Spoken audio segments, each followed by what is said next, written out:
can move a motion to adjourn debate on their own motion.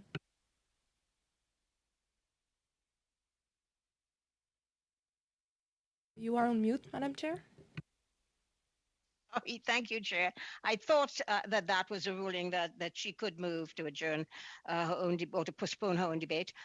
So the question is, I have opposition on the floor right now from Mr. Biddle. So I will call the question with regard to this motion to adjourn, which is not debatable, by the way. So let's just call the question, please. So the motion is to adjourn debate on Mrs. Thomas' amendment. Mr. Biddle? Opposed. Mr. Cotto? Opposed. Ms. Hefner? Opposed.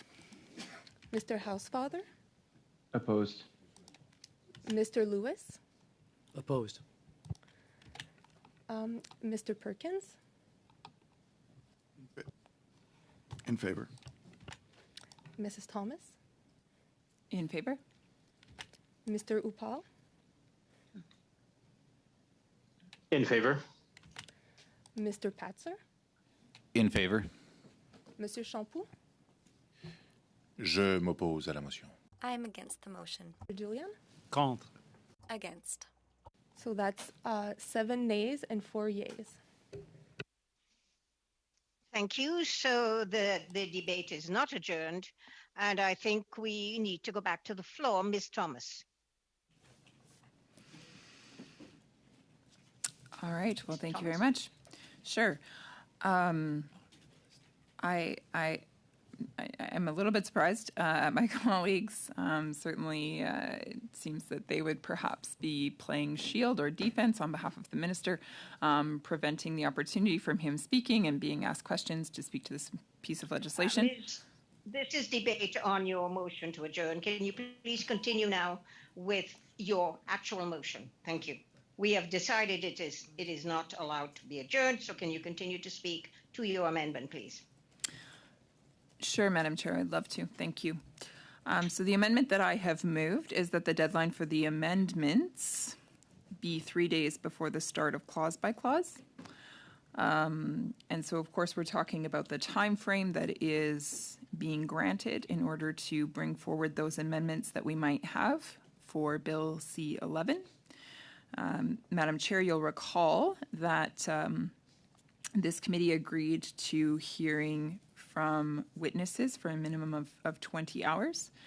And actually further to that, the motion in its original form said 4 meetings for 5 hours each. Now, obviously, that form has not been followed. We did not do 5 meetings 4 meetings at 5 hours each. Those meetings have been more sporadic and for a lesser amount of time. Nevertheless, we're in good faith honoring that. But the original motion was was for a minimum of 20 hours of witness testimony. Just a correction, Ms. I have read and reread that motion. There was no minimum included in it. Thank you very much.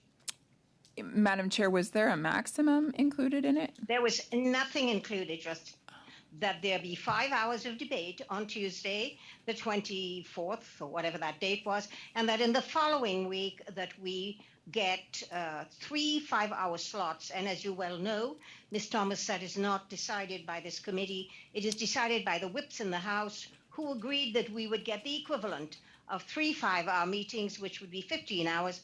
And that is going to be concluded, or should be concluded, today. Madam Chair, I thank you. I believe then with the committee having agreed to 20 hours of testimony, it's not a maximum of 20 hours. It's not a hard stop at 20 hours. It's just simply 20 hours is the starting point. In fact, I can recall that there was discussion around this motion that we could take a closer look at it after we had heard from witnesses for that duration of time. And if we deemed it necessary, perhaps we could expand it then. That was part of the conversation that ensued around this table. And of course, it was done in good faith. it would appear that that good faith is no longer good. Because there is no longer a willingness from my counterparts at this table to have the discussion around hearing from more witnesses. I believe that that is very sad because we still have 33 witnesses that have not been heard just from the Conservative list. And then we have more witnesses that were submitted by other colleagues at this table that have not been heard. And so I believe that it is incumbent upon us to be as thorough as we possibly can be. And so it would be very nice to hear from more witnesses. I don't believe that this request is unreasonable. Again, there are many times where a committee sets out with an intention and with an understanding, again, taken in good faith, that the work of the committee can be reassessed or reevaluated, and tweaks can be made along the way as more information is granted. And so in this case, I think, sure, we're coming to the end of our time. Unfortunately, my colleagues at the table have decided to move this motion in the middle of hearing from witness testimony. It was first moved when we had stakeholders at the table, and now it continues to be discussed while we have the Minister of Heritage at the table. Again, no doubt, that's a bit of a quarterbacking effort by the Liberal MPs at this committee. But also, it's interesting to me that my NDP colleague, Mr. Julian, I moved a motion that pertained to Bill C-11 at another committee, and witnesses were present, and he was actually quite cruel in many of the words that he spoke at that time. I won't repeat all of them because certainly many of them would be Point of order. unparliamentary. It's Chris. Yes, thank you. I was about to tell Ms. Thomas that she should actually stick to the amendment that she made. Now, yes, who asked raise a point of order? It's Chris. I don't know. Once again, thank you, Mr. Biddle. Thank you, Madam Chair. I just wanted to point out that the minister, my understanding is the minister is here till 5:45. We really would like to hear from him. Those that are listening need to know that this vote could take 20 Debate. seconds, 30 seconds, Debate. and we could get back to Debate. Debate. hearing from the minister. This is not a point of order. It's not a point of order, Mr. Biddle. I'm sorry. There was a motion to adjourn this discussion or this bill, not this bill, sorry, this motion, and it was rejected by the committee, the majority of the committee. So we are continuing with the debate. The minister, I am very sorry because I know that the minister wanted to be here to answer questions, but unfortunately, the vote is such that the majority of the committee wished to continue with this debate and not adjourn it. Thank you. So continue, Ms. Thomas. Thank you. So I find it interesting then that the members of this committee now are being permitted to interrupt with so-called points of order in order to launch attacks at me when at a previous time when a motion was moved, members who represent this side of the table were accused of being, quote, unparliamentary or rude or respectful or unacceptable. I find that very interesting and very rich coming from Mr. Julian. When he is in fact... Can you stick to your amendment, please? Yes, Madam Chair, that's exactly what I'm doing. Thank you. And so... here we are, and we are debating a motion that it's interesting because it came through now in writing from Mr. Housefather, but it was actually Mr. Biddle who put the motion forward at first and then kind of passed the mic off to Mr. Julian, and then Mr. Julian spoke for a little while, and then Mr. Shampoo spoke for a little while. Ms. Thomas, and then the clerk read the motion in English and French. So we are now clear about what that motion is. Can we please continue with your amendment? Thank you. And then, yes, of course, that brings us to this place in time where I have put forward an amendment, and of course, that amendment asks for a more reasonable allotment of time in terms of when the deadline for amendments to C-11 will be due to this committee. And so we've asked that they be due 3 days before the start of clause by clause. Seems fairly reasonable. Because, of course, we want to make sure that we've heard from all of the witnesses before we are expected to hand in amendments. And we want, a right allotment of time to be able to go through that testimony that we've received at this committee. There have been many important voices that have been heard here, but then in addition to that, there are also voices that have not been heard at this committee, voices that have not been given an opportunity to come and to testify. Madam Chair, do you wish to speak? No. Okay.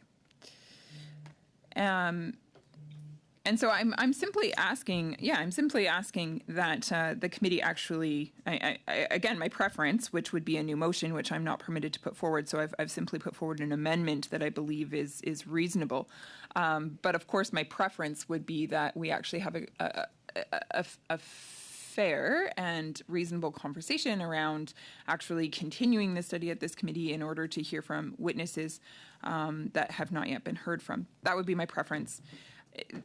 Certainly, I believe that that's a fair ask. However, again, that doesn't seem to be the conversation on the table. So the conversation then is around amendments and when they're going to be due.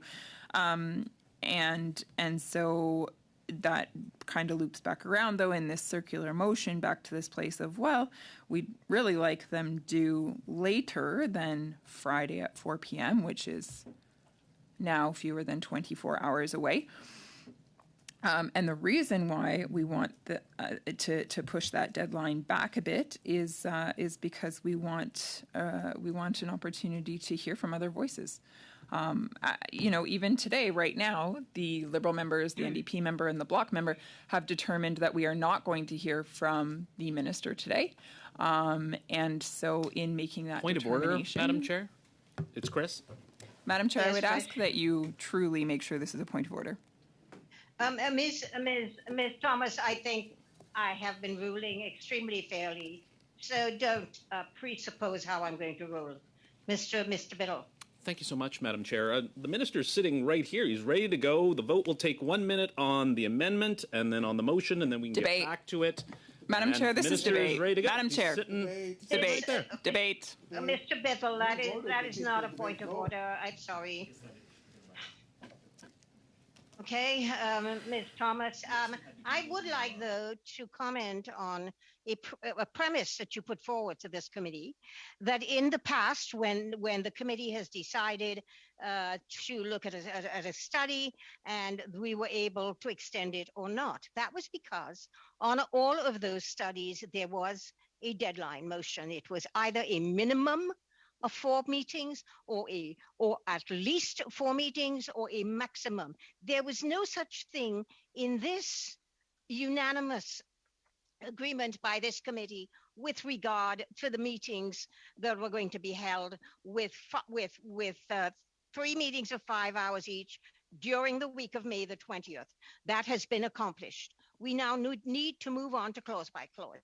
And you are setting a deadline for clause by clause. Can you speak to that and not to the issue of having more witnesses or not having more witnesses? Because then I would have to rule your motion out of order because it would be completely contrary to the original motion on the floor that you're seeking to amend. So if you're going to speak to deadlines, please speak to deadlines. Ms. Thomas? Thank you, Chair.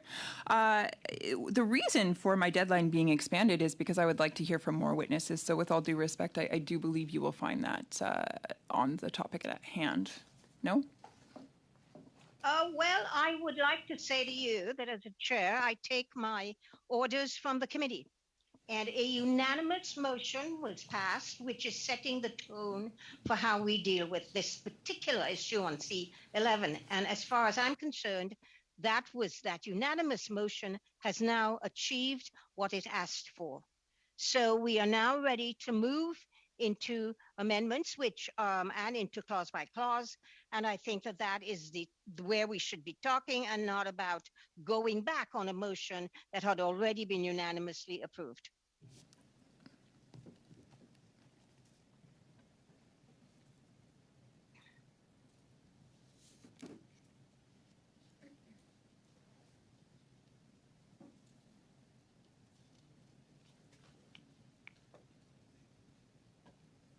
And I would also like to point out to the committee there's a hard stop for the minister at 5:45. Thank you very much.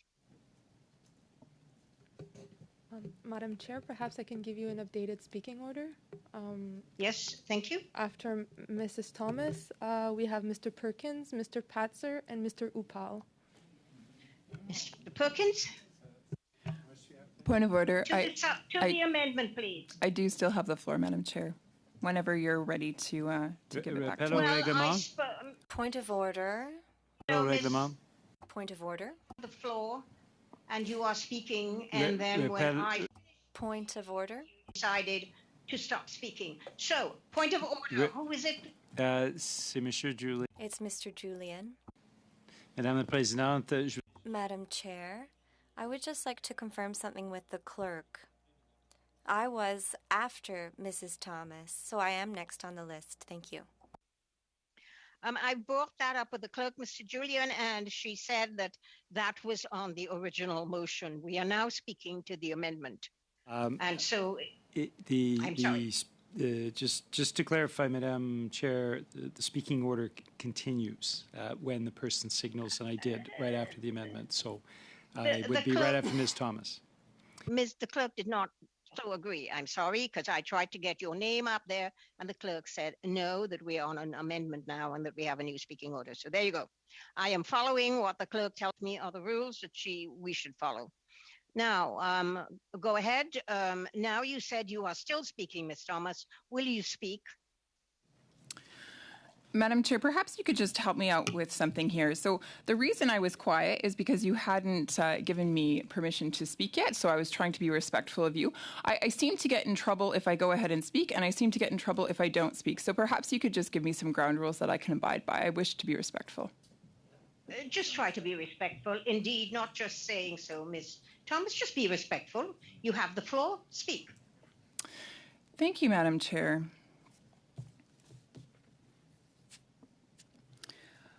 So as I was saying, there is still an opportunity here for this committee because, as you stated, the committee is the commander of its own destiny. And so if the committee does decide that they wish to hear from more witnesses, there is no reason why they can't do that, which is the conversation that I would love to have. Again, we cannot have that conversation directly. However, it does relate to the amendment that I have moved to the motion on the floor because I am making that amendment in order to allow for more time so that we could possibly hear from more witnesses. The reason I believe that it is important to hear from more witnesses is because we have many voices that have not yet been represented. For example, one of the things that Bill C-11 is intended to do, or so claims the minister, is to protect or contend for diversity. Now, Ms. Thomas, will you please speak to your amendment, which is about a deadline for amendments? We are not discussing witnesses because I have a unanimous motion from this committee about the number of witnesses. 10 meetings, which is 20 hours, that has been achieved. There is nothing further in the committee's unanimous agreement that tells me that I can go beyond that. So you were speaking to moving the deadline for amendments. Can you please speak to that issue, which is what your amendment speaks to? Madam Chair, it is appropriate for me to explain the reason for my amendment. So I'm unsure as to why